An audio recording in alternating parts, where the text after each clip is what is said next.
This video is brought to you by the good folks at KEH. Not only is KEH the oldest and biggest at what they do, buying and selling exclusively used camera gear of all sorts since 1979, but they do it well, with integrity and both a 180-day warranty and 21-day return policy, free shipping on orders of $75 or more.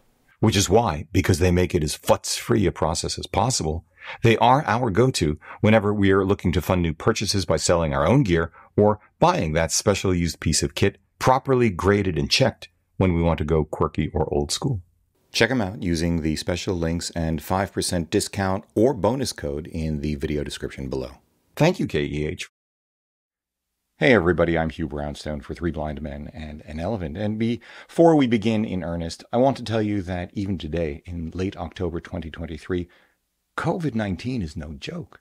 After more than 3 years of scrupulous masking, social distancing, and hand washing, I let my guard down for just a few minutes in Germany during our recent trip there, and boom, COVID. The good news is that I've been vaccinated 2 weeks earlier with the latest monovalent Spikevax, which, by the way, kicked my and had access to the Paxlovid antiviral regimen within 24 hours of symptom onset. The not-so-good news is that I still spiked 102.3-degree fever, had pretty violent chills, and basically didn't get off the couch for a week. But the amazing news is that was it. For a variety of reasons, I count myself incredibly fortunate. But I'm mentioning this up front because, in the overall scheme of things, it is the most important point of this video. Please don't be cavalier, don't be complacent about this thing. Mutations will continue, and there's still so much we don't know about long-haul COVID. And, oh yeah, this is going to be a short video because I'm still not fully myself, still testing positive for COVID 2 days post-Paxlovid regimen, and suddenly I have a cough. Yay. Anyway, Nikon recently announced their $2,000 24-megapixel ZF, essentially a full-frame version of their $850 21-megapixel APS-C ZFC, only now with, among other things, the best autofocus system Nikon makes, cribbed from the Z9 and Z8, which in turn means, for purposes of this video, both ZF cameras are homages to the legendary 35mm SLR Nikon FM series.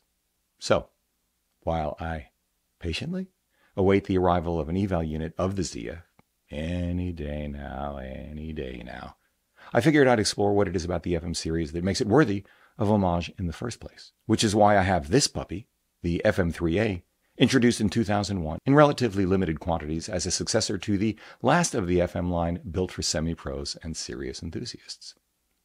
Just as, I should add, production of another legendary 35mm film camera, even more legendary, most legendary of all time. It sounds hyperbolic, but there you have it. Leica's M6 production wound down. Which, by the way, Leica reissued in 2022. Nikon, you may want to think about that. Like the last version of the FM that it replaced, the FM2N, the FM3A uses the same beefy but lightweight compact alloy body, same vertical metal focal plane shutter with the same 1/4000th maximum shutter speed, very important when shooting shallow in daylight. Unlike the FM2N, its mirror mechanism is lifted straight from their F2 flagship, through the lens off the film flash auto exposure, a 1/250th of a second sync speed, and aperture priority auto exposure. Topped off, I should also add, with a nice big bright viewfinder with a microprism split image ground glass which makes focusing a breeze. Relatively speaking. Maybe most important of all, as with Leica's M6, the FM3A is a fully mechanical camera using the same pair of LR44 batteries that the M6 does, needed only for the built-in light meter. Call the FM3A the essence of the pro-oriented F2 in a smaller, lighter, tighter, still pretty much bulletproof package. A small package, actually, smaller and lighter than another highly regarded compact SLR of that era, the Pentax Spotmatic with Super Takumar 51.4. I think the FM3A is arguably as good or better than the F2 in the real world for 99% of us, 99% of the time. Usable with every lens ever made for the F2. It was then, and remains now, a perfect backup camera for pros, though again, in the real world, just as good or better as a primary carry for most pros too, as long as you don't need interchangeable finders or the extra 1 frame per second burst rate of the f2, 4.3 I think it was versus 3.2 frames per second when a separate motor drive is attached. A personal aside, which may or may not resonate with you. Many of you who have followed the channel for a while may know that I shot not with Nikon at all, but instead with Canon for almost half a century before switching to mirrorless in 2014 with a Sony a6000. Although my journey to mirrorless, technically speaking, began in 2009 with my Leica M8.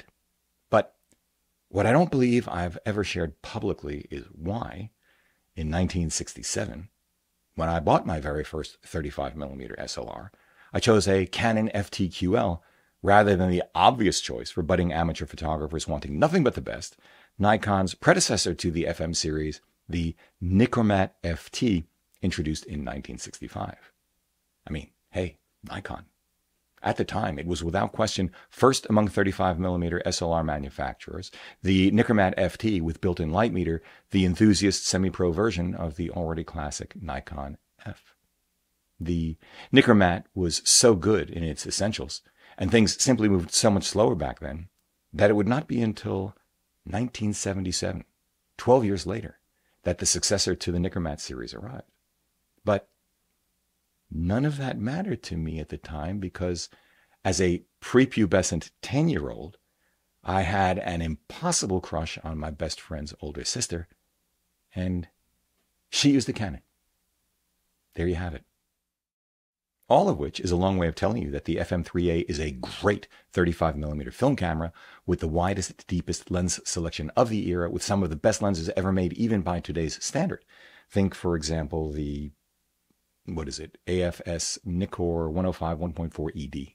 And paired with the best of today's manual focus glass available for it, like this F-mount Voigtlander Ultron 40mm f2, a wonderful alternative to Leica's M6 with, say, a 35 or 50 Summicron M. Truly. In fact, now that I've had the FM3A in hand, I'm comfortable saying it is my favorite alternative to an M6 of all time, easy to recommend for its outstanding build quality, compact dimensions and lightweight, easy focusing and framing, incredible lens selection, superior feature set. The M6 tops out at 1/1000th of a second, for example, and does not offer auto exposure of any kind, and currently available at KEH in excellent plus condition for less than $1,100, a relative steal. That's it for now. Time to lie down for a bit. But maybe next time we'll talk about film developing.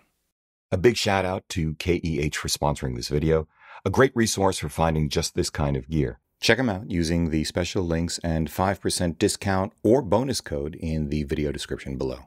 Thank you, KEH.